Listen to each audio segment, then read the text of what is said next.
નમસ્તે વિદ્યાર્થી મિત્રો. ફરી પાછું આજે એકવાર આપણે કંપની લોના વિષયમાં ભેગા થઈએ છીએ અને કંપની લોના સંદર્ભમાં આપણી આ જે ચર્ચાઓ છે એને આપણે આગળ વધારીએ છીએ. લાસ્ટ ટાઈમ જે વાત કરી એને આપણે સહેજ અહીંયા યાદ કરી લઈએ કે what is the role of company in the society. સમાજની અંદર જેને આપણે કંપની કહીએ છીએ એનું સ્થાન ક્યાં છે, એનો રોલ શું છે, એનું ઇમ્પોર્ટન્સ શું છે.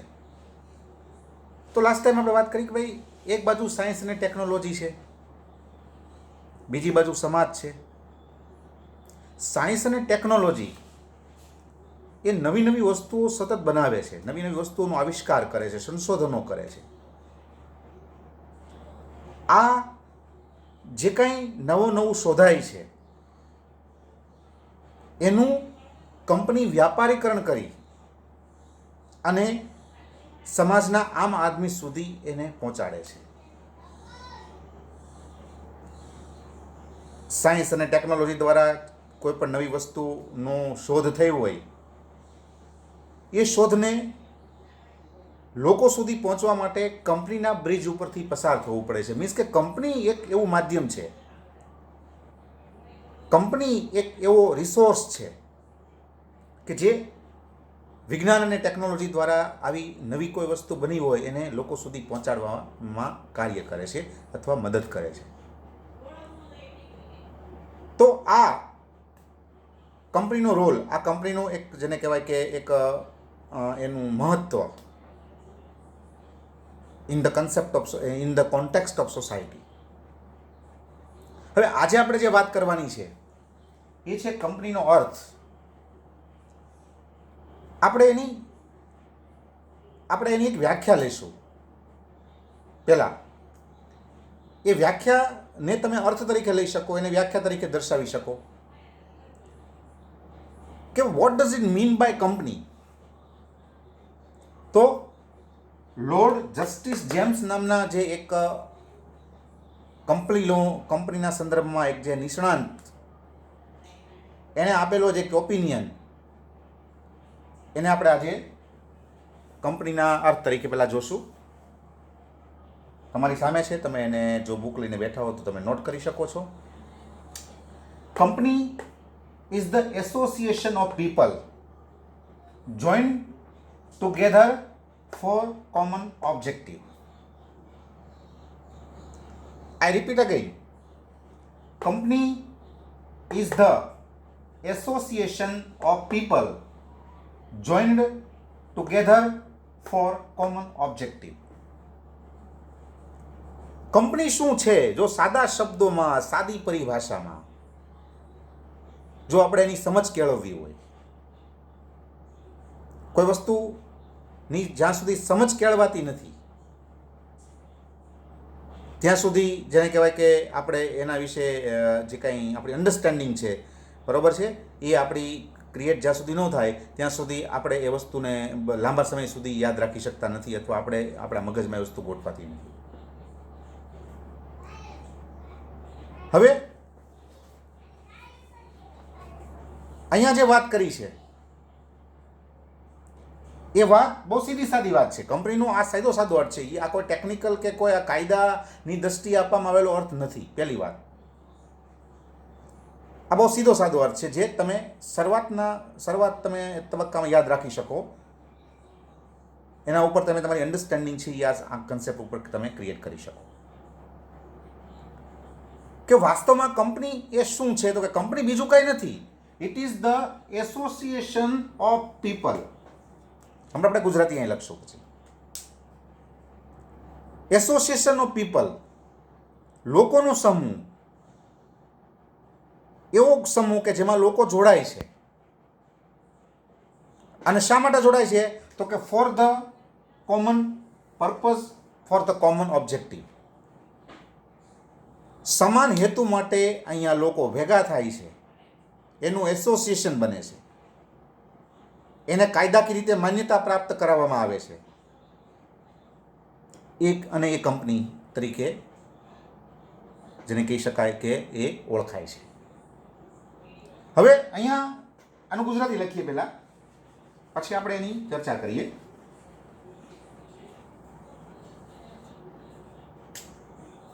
Lord justice James. કંપની એ સમાન હેતુ માટે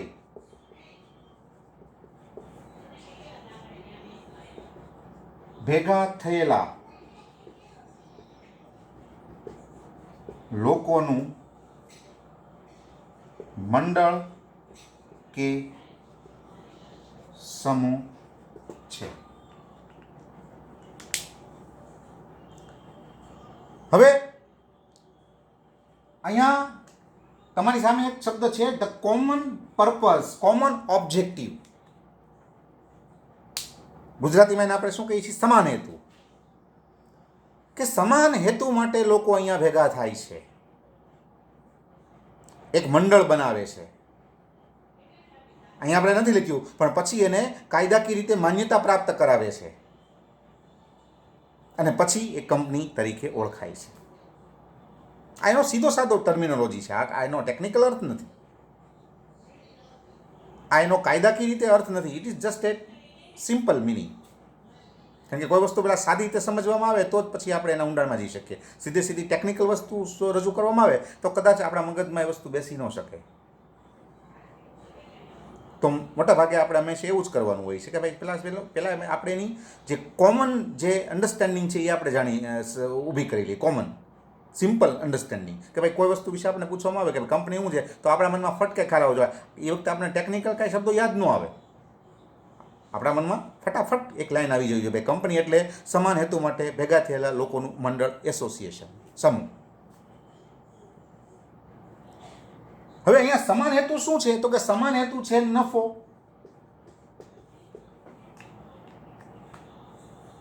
સમાજ સેવા કરવા માટે કે કોઈ બીજા પર્પઝ માટે અહીંયા ભેગા લોકો થતા નથી. અહીંયા લોકો ભેગા થાય છે શા માટે? તો કે અહીંયા લોકો ભેગા થાય છે નફો કમાવા માટે, આવક પ્રાપ્ત કરવા માટે.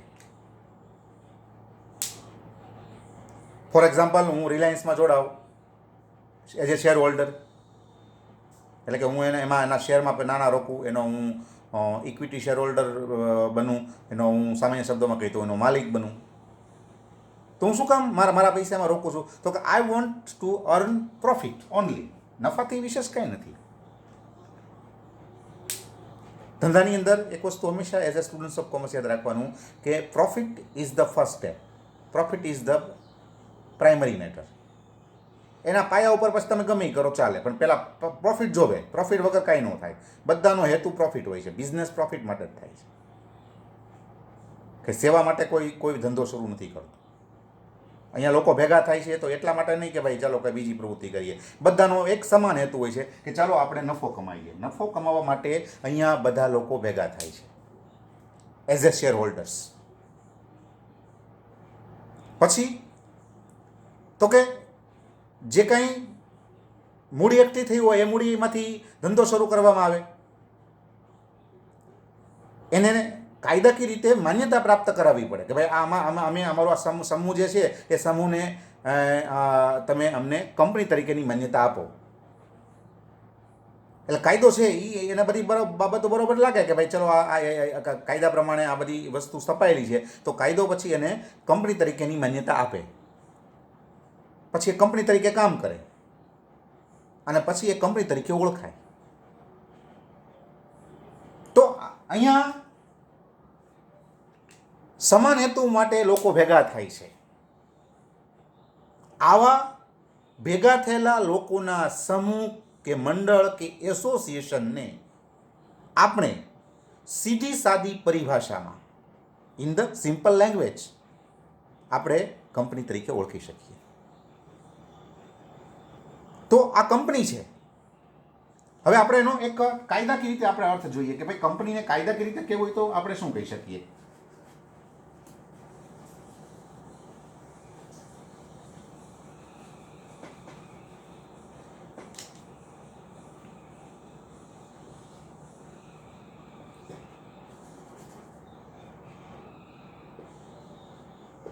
કંપની એ અદ્રશ્ય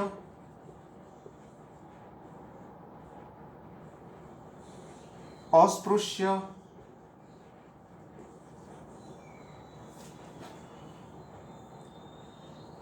અને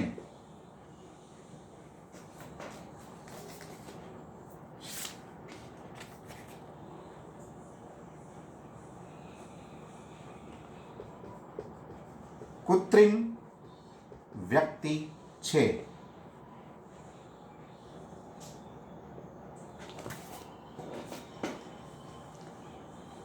જો આ કંપનીનું એક બહુ સારામાં સારું કહી શકાય એવું એક તમારી સામે મેં એક સ્વરૂપ અથવા અર્થ તમારી સામે મૂક્યો છે કે કંપની વાસ્તવમાં શું છે, તો કે કંપની વાસ્તવમાં એક વ્યક્તિ છે. કોના દ્રષ્ટિથી, તો કે કાયદાના દ્રષ્ટિથી એ વ્યક્તિ છે. જેમ તમે અને હું વ્યક્તિ છીએ એમ કંપની પણ એક પ્રકારની વ્યક્તિ છે, પણ આ વ્યક્તિ અદ્રશ્ય છે, અસ્પૃશ્ય છે અને કૃત્રિમ છે, આર્ટિફિશિયલ, ઇનવિઝિબલ, અનટચેબલ એન્ડ આર્ટિફિશિયલ છે. વ્યક્તિ છે.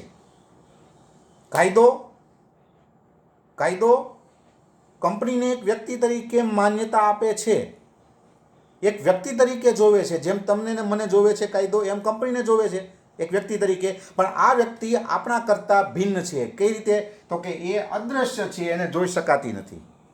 વ્યક્તિ છે પણ જોઈ ન શકાય. अस्पृश्य છે, અડી ન શકાય. કૃત્રિમ છે, એટલે કે કુદરત દ્વારા સર્જવામાં આવેલી નથી, એ માનવો દ્વારા સર્જવામાં આવેલી છે. That is why it is artificial person.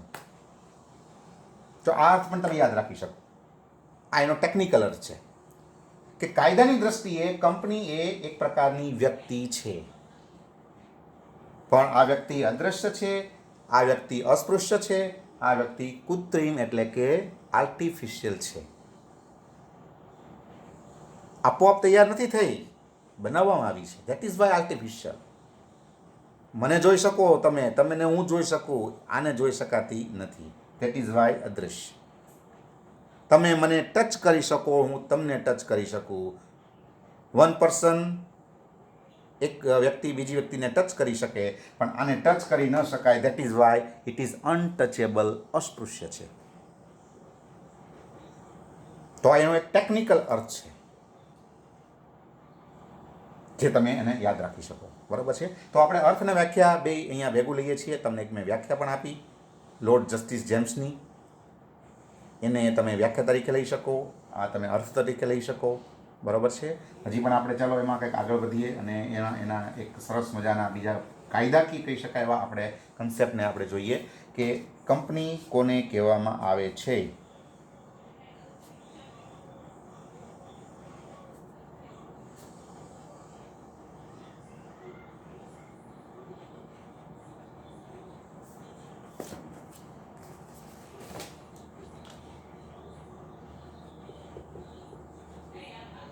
Company ધારા પ્રમાણે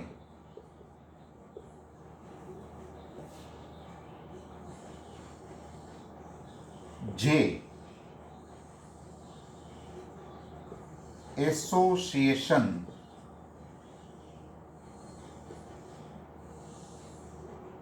કે સમૂહની નોંધણી કંપની તરીકે થઈ હોય તે એસોસિએશન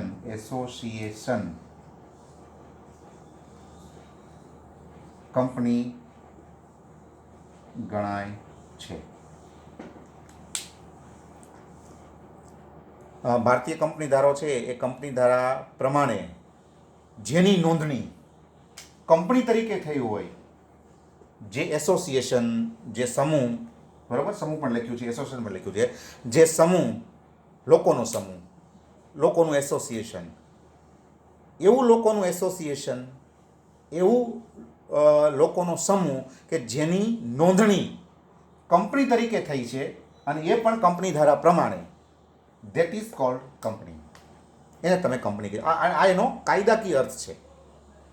આ એનો કાયદાકીય અર્થ છે કે લોકો ભેગા થશે. જો આખી પ્રોસેસ આપણે સમજી લઈએ એટલે તમને આખો કન્સેપ્ટ ક્લિયર થઈ જાય. લોકો ભેગા થશે, એક કરતાં વધારે લોકો ભેગા થશે, બધાનો હેતુ સમાન હશે, નફો કમાવાનો. બધા સરખે હિસ્સે મૂડી કાઢશે. મૂડી કાઢી અને પછી કંપની ધારા પ્રમાણે એની નોંધણી કરાવશે, પોતાના જૂથની, પોતાના સમૂહની. અને નોંધણી પણ કંપની તરીકે કરાવવામાં આવશે. અને પછી એ પોતાનો ધંધો શરૂ કરશે. અને એ સમૂહ, એ એસોસિએશન કે જેની કંપની તરીકે નોંધણી કંપની ધારા પ્રમાણે થઈ છે, એ કંપની તરીકે ઓળખાશે. That is company according to the company act. Company ધારા પ્રમાણે અમે એને કંપની કહી શકો. એટલે આ રીતે સામાન્ય આની પ્રક્રિયા છે. આ સામાન્ય એનો કાયદાકીય રીતે આપવામાં વહીવટ છે કે જે કોઈ એસોસિએશન હોય, જે કોઈ લોકોનો સમૂહ હોય, જે કોઈ જૂથ હોય કે જેનો ઉદ્દેશ નફા કરવાનો છે, ધંધો કરવાનો છે, અને જેની નોંધણી કંપની ધારા પ્રમાણે કંપની તરીકે થઈ છે, એ દરેક જૂથ, એ દરેક સમૂહ, એ દરેક એસોસિએશનને આપણે કંપની તરીકે ઓળખી શકીએ. In short, company is the association of person, association of people for the common object. સમાન હેતુ માટે ભેગા થયેલા લોકોનું એવું મંડળ કે જેની નોંધણી કંપની તરીકે કંપની ધારા પ્રમાણે થઈ છે, એ કંપની છે. તમારી સામે અર્થ છે, તમે એને લખી શકો. ઓકે, તો આપણે આ સેશનમાં કંપનીની એક વ્યાખ્યા લીધી અને કંપનીના બે જુદા જુદા કહી શકાય એવા અર્થ આપણે તમારી સામે મૂક્યા. મેં આ બધું તમે યાદ રાખી શકો.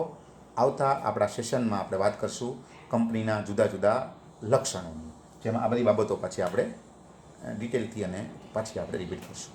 Okay, thank you.